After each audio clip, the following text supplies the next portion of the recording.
Hello viewers, আজকে অনেক দিন পরে ভিডিও করতে এসেছি। তো ফার্মেটা ঠিক মতন ভিডিওটা দিতে পারছি না আপলোড।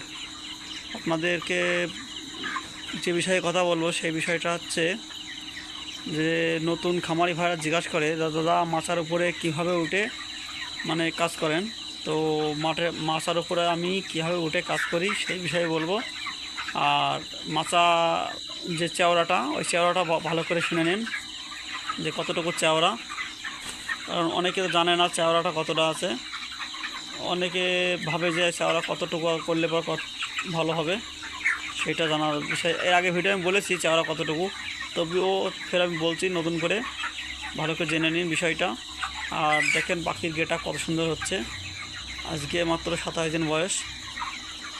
তো এই জন্য পাখিগুলো সবসময় ভিডিও আপলোড করি। পাখি এই মুরগির ভিডিও দেখায় এই কারণে যে মুরগি দেখে কেউ সবাই যাতে বিশ্বাস করে, যেন কেউ না ভাবে যে ফেক ভিডিও। এই জন্য আমি বেশিরভাগ মুরগিতে ভিডিও করি। তো আমি হেঁটে বেরিয়ে দেখাচ্ছি কীভাবে মাচাই ফার্মে পাখি থাকে আর কীভাবে খাওয়া দাওয়া করছি এরা। এই যে কত সুন্দর পরিষ্কার দেখে নাও ভিডিওটায়। এই যে একসাথে খাবার খাচ্ছে।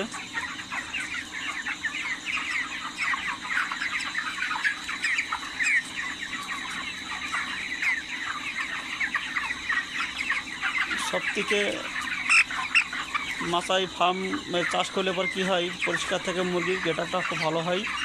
আর তারপরে মাল বিক্রির সময় রেটটা একটু বেশি হয়। এই জন্য মাছের চাষটা করে সুবিধা আছে। আবার লিটার খরচটা বেঁচে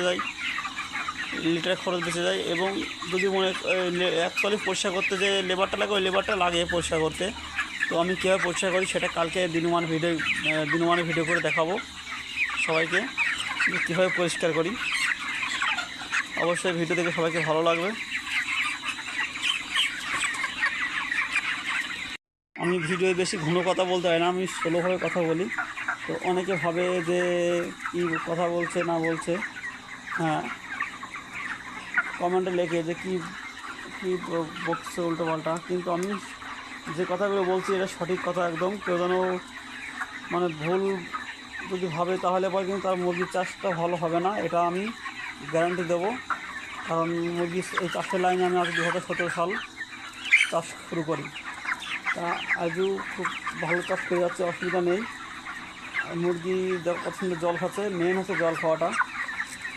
হ্যাঁ, মূল বিষয় হচ্ছে যেটা আমি মাছার পরে কীভাবে মুরগি তুলবো সেটা আমি দেখাচ্ছি। এই যে মাছার পরে দেখেন লোহার পাতি দেওয়া আছে, এই পাতির উপরে আমরা দাঁড়িয়ে দাঁড়িয়ে মুরগি ধরি। এবং ওই যে দেখবেন যোগ চিহ্ন আছে, এই মোটা পাতির সাথে চিকন পাতি যেটা জয়েন্ট করা আছে 3 ফুট অন্তর অন্তর। তো 3 ফুট অন্তর অন্তর আমরা দাঁড়াই,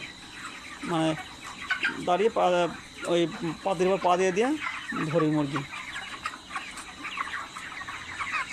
অসুবিধা হয় না। আর মাছা কোনো সময় বসে না, কারণ মাছা করতে হলে পরে পুরো ডিটেলস ভিডিওটা দেখতে হবে, তবে মাছা বুঝতে পারবেন যে কীভাবে মাছা ফার্ম করা হয়।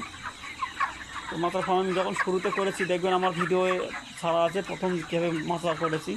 তো সমস্ত ভাইদের বলবো যে ভিডিও পুরো না দেখলে পরে কেউ বুঝতে পারবে না মাছার ফার্ম কীভাবে তৈরি করতে হয় এবং কীভাবে মুরগি তুলতে হয়। তো আপনাদেরকে আমি মুরগি তোলাটা দেখাবো কীভাবে মুরগি তুলতে হয়। তো এখন এই ভিডিও দেখাবো না, নেক্সট ভিডিও দেখা হবে। আসছি বন্ধুরা।